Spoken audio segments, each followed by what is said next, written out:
প্রিয় দর্শক, আপনারা দেখছেন মিউজিক ইলেকট্রনিক্স টিপস। সুপ্রভাত বলি, গুড মর্নিং বন্ধুরা।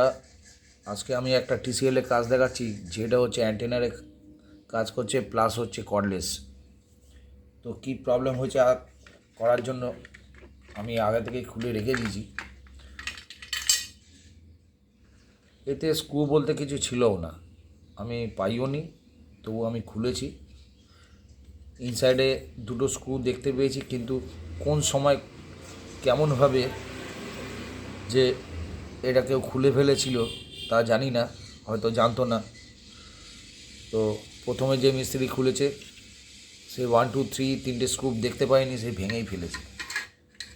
তবুও এটা ফিটিং করা যাবে, সেটা কোনো ব্যাপার না। এবার বন্ধুরা দেখবো, এই হচ্ছে ব্যাটারি পয়েন্ট। দুটো ব্যাটারি লাগে, 1.5 ভোল্ট 3 ভোল্টের, কিন্তু এখানে সাপ্লাই দেখাচ্ছে, এই জায়গাটা ব্যাটারিটা লাগছে, কিন্তু এখানে সাপ্লাই দেখাচ্ছে 4.5 ভোল্ট। তো 4.5 ভোল্টের আমার কাছে লাইন আছে অলরেডি।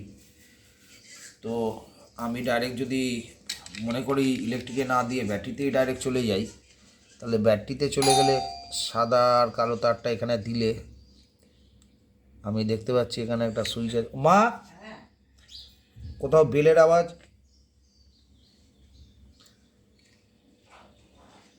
এখানে ব্যাটারি লাইনে দেখতে পাচ্ছি না কিছু।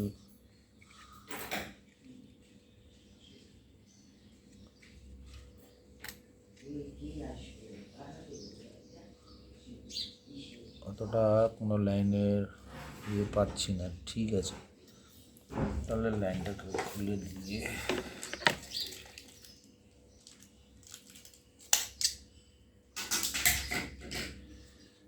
আমি একটা নোকিয়া চার্জার পেয়েছি আগেকার, এই নোকিয়া চার্জারটা লেগে যাবে কাজে।